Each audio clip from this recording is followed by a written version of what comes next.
දවසක් යාළුවනේ. ඔන්න අද මම පොඩි වැඩක් කරන්න යන්නේ. බලන්නකෝ මේ පැලේ කට්මුල් කොච්චර තියනවද කියලා. මට හිතුණා මේ පැලේ කට් කරන්න. ඒ වගේම තව මේ පැලෙත් කට් කරන්න හිතුණා. පෝච්චයක් නෑ. මේක ගණන් ගන්න එපා ඉතින්. මම මේක හට්ටියක තමයි හිටවලා තියෙන අයින් කරන. මෙන්න මේ පැලෙත් මට කට් කරන්න හිතුණා. ඒකෙත් කට්මුල් කීපයක් ඇවිල්ලා තියෙනවා.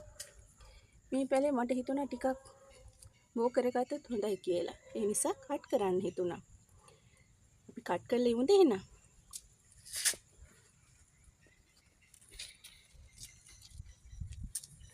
බලන්නකෝ.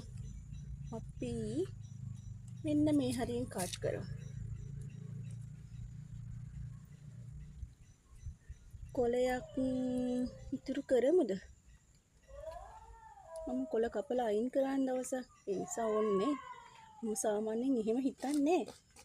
ඒ වුණත් මගේ පැල හැරෙන්නෙත් නැහැ. ලස්සනට මම හදා ගන්නවා. බලන්නකෝ අන්න. දැක්ක නේද? අපි මේක හිටව ගමු.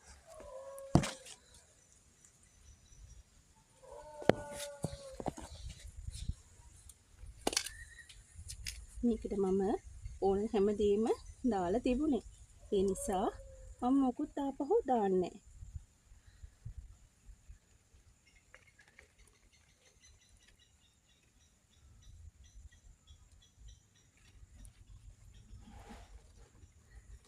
චූටි කොහොපත් ටිකක් තා ටිකකින් දානවා. දැන් ඒක හරි. අපි අනිත් එකත් කට් කරමුද? අපි මේක හිමීට අයින් කරමු. ඒකෙන් පොල් වෙලි පස් වෙලා.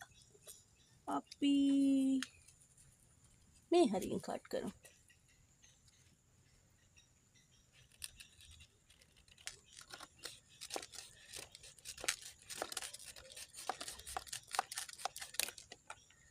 කෙපුණ කොලයක් වැඩි ගණන් ගන්න එපා.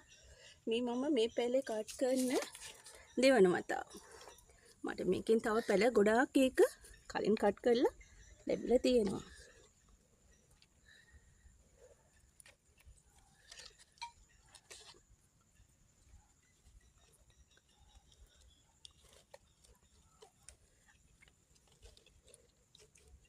හරි. ඒ පැලෙත් අපි හිටව ගත්තා. දැන් මෙන්න මේ පැලෙත් කට් කරමුකෝ.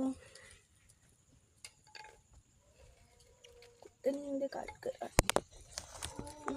හරි මෙතනින් හොඳයි. මේ පැලෙත් මෙතනින් කට් කරන්න.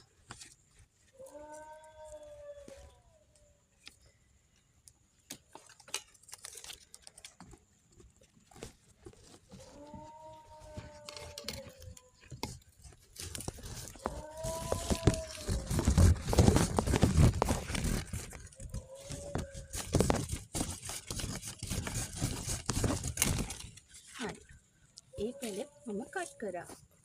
දැන් බලන්නකෝ අපි ඒ පැලෙත් හිටවමු.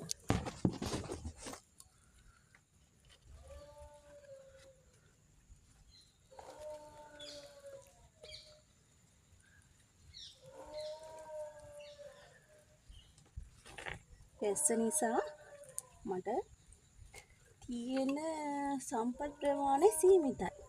ඉතින් පස්සේ ඉතුරු ටික දාමු. දැනට ඉතින් මේ ප්‍රමාණවත්.